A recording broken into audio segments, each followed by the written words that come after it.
Hello, everyone, and welcome to The Vortex, where lies and falsehoods are trapped and exposed. I'm Michael Voris.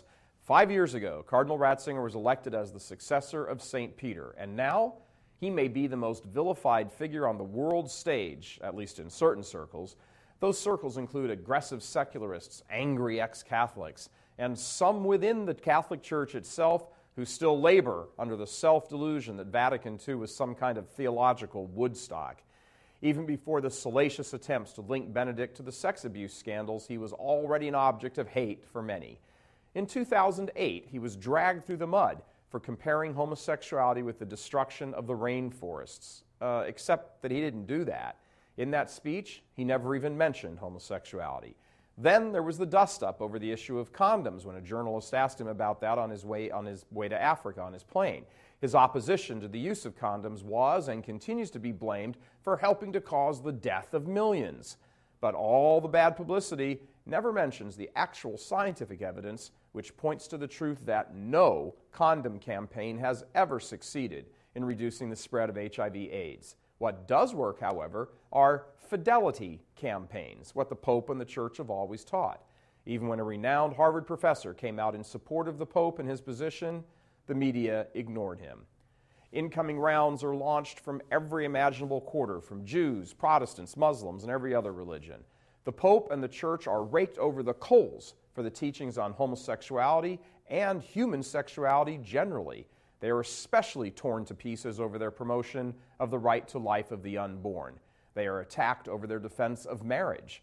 But essentially, all these attacks are an attack on the same thing, specifically Benedict and the Church's defense of objective truth and morality, its teachings that certain things are intrinsically evil regardless of public opinion or circumstance.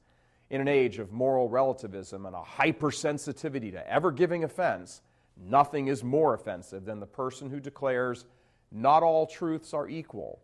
Morality is not a matter of opinion.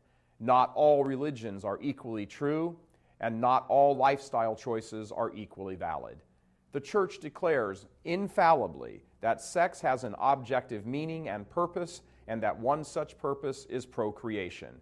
By definition, this means sex is intrinsically linked to heterosexuality. The argument with regard to the intrinsic value of sex then extends to the defense of marriage. The Church's teaching on premarital sex is founded in part on the belief that children have a right to be raised by their two married parents. These teachings rankle cohabitating couples, single parents, and homosexuals who must insist, because of their life choices, that children have any need for or right to a married mother and father.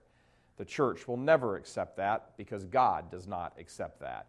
Neither will the Church profess that all religions are equally valid, because then it would have to deny that its divine founder, Jesus Christ, said He is the way, the truth, and the life, and apart from Him, salvation is not possible.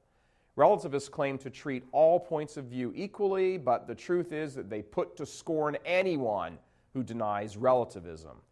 Pope Benedict has rightly dubbed this the dictatorship of relativism. The main reason the progressive, secular, humanist, relativist crowd exhausts themselves attacking the Pope is because he is the world's #1 defender and promoter of objective truth and morality. This is the red-hot battle between those who believe in objective morality and the moral relativists. Benedict will die as a warrior fighting this battle because he has lived as a hero fighting it. May we all be as lucky to live and die fighting for the truth. Long live the Pope. I'm Michael Voris. Please help us keep delivering these kinds of messages that so desperately need to be heard and acted on. Join RealCatholicTV.com today as a premium subscriber. Become immersed in the faith established by Jesus Christ. The Catholic Church is the only hope against evil because that is its God-given mission. As our Lord said, apart from me, you can do nothing. Join RealCatholicTV.com today as a premium subscriber and come to learn and love Christ more deeply.